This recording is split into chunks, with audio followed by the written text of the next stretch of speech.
You and me, we have one thing in common. We are both staunch defenders of Times Square. I think on average, I defend Times Square once a week with people who say like it's crowded, it's dirty or smelly. And I always say that's missing the point. So on this rare occasion where we have two people in the room who both like Times Square, it's an early Christmas miracle. I have to get your take on it. Why do you think Times Square is important? What does it represent? Why should everyone visit it? Oh my goodness. If you visit New York City and you don't visit Times Square, you're doing it wrong. Mm-hmm. That's all I can say. Actually, I can say a lot more. But I do believe that you're doing it wrong. And I get very angry when I hear people say, avoid Times Square. A tourist mistake is going to Times Square. I think that Times Square in many ways is beating heart of New York City. Like everything kind of radiates around it. You have the theater district there. So when you talk about my first impressions of New York City, that was my home base, wanting to go to all the theaters. So if you see a Broadway show, you're going to go to Times Square. Mm-hmm.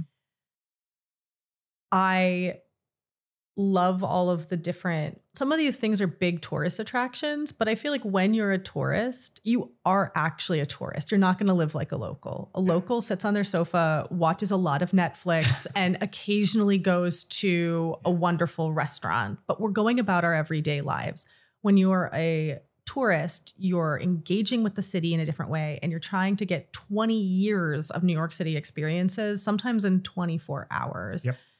I think attractions like the Museum of Broadway and Rise New York are really wonderful. I've enjoyed them immensely. I think there's so much history in Times Square. So as a historian, I love looking at the little ghost signs that you see. There's a shoe store that it no longer exists, but you still see the sign for it. I think it's on 47th Street. You have actually some decent food. Los Tacos Numero Uno is there. Schmackery's Cookies, the official cookie of Broadway, is near Times Square. You have dance studios near Times Square. And then if you go, it's not technically Times Square. It's a block further away, but you get to Hell's Kitchen. Mm-hmm. And Hell's Kitchen has some of the best food in New York City. It's where all the locals actually come when they're meeting up with each other, because you have people coming from Harlem, people coming from Staten Island, people coming from Brooklyn. Where are we going to meet? We're going to meet in Times Square. So you're going to go to 9th Avenue, go to all of those restaurants, and you're going to see the locals there meeting up, having a great time. Mm-hmm. And then I am a fan of the billboards in Times Square. There's a couple of things. There's the Midnight Moment. It's a secret that I feel a lot of even locals don't know about. Every night from 11:57 to midnight, all of the billboards in Times Square sync up with one another, and they create a huge bit of digital art. It's really phenomenal to see. There's another billboard on 48th Street, the north side of 48th Street, that has like 3D images. It's just like, whoa. And then I work with a billboard called Welcome to Times Square, and you can get your photo on the billboard. And I've seen hundreds of people get their photos on this billboard. They freak out every time. And yesterday, I went to a free hip hop class in Times Square. The Times Square Alliance has all of these events. They'll have public works of art. There was one that you could actually engage with and like put roses on it for Valentine's Day. They have free classes 4 times a week through, I believe it's September 29th right now. So you can take music class, you can take dance classes in the middle of Times Square. And I went and I saw my physical therapist at the hip hop class. So when someone says locals don't go to Times Square, at least me and my physical therapist taking hip hop classes out there in Times Square. There's so much to offer. Why do you love Times Square? This is how it works, Megan. I ask the questions. No, I'm actually going to ask you this question though, because You Create your own podcast and then invite me as a guest, and that's how you get my answers. You said that you were a fan of it as well. And part of my job as a tour guide is finding out what excites people about different neighborhoods and what confuses them and what makes them not like a neighborhood or like a neighborhood.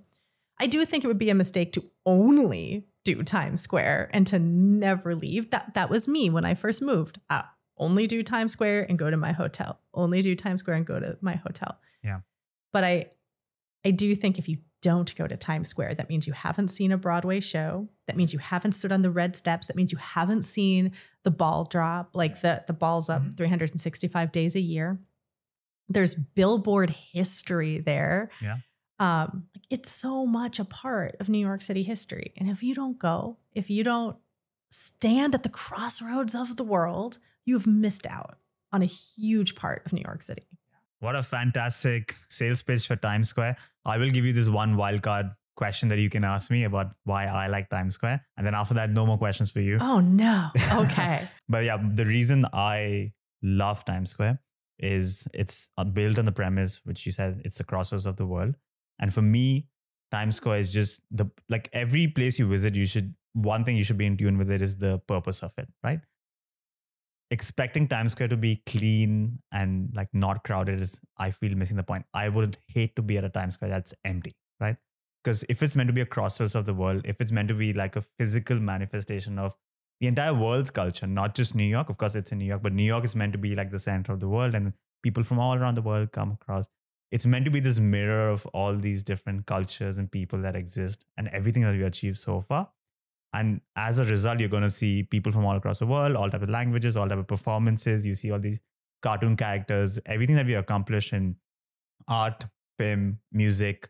It's all there. The billboards represent all the brands and enterprises and so on and so forth. And of course, the architectural styles. You see, at least it's impossible to encapsulate the entire world in one place, but you do see a large spectrum of it in Times Square. And I think it does achieve that. And as a result, the externality of that would be that you will also see a lot of people. Where there are a lot of people, it will also be noisy. It might also get smelly. But if it's a true mirror of the world, it's going to have both the good and the bad. Yeah, I love that. That's beautiful. The mirror of the world.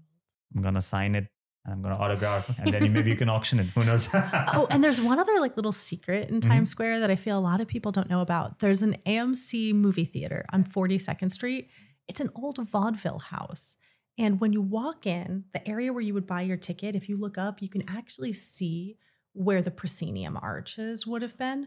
And as you go up the escalators to get to the theater that you're watching your movie in, you can actually see portions of the old theater that have been preserved. So you can see like the lighting rigs or a portion of the lighting rigs.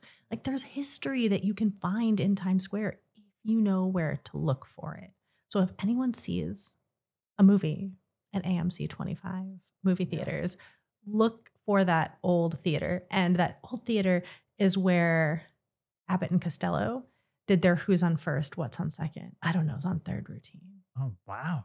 Yeah. Look at that. There's so much history. And so people history just are like, oh, don't go to Times Square. No. Yeah. We're going to change that. Yeah. The revolution starts with this episode. This is going to be the one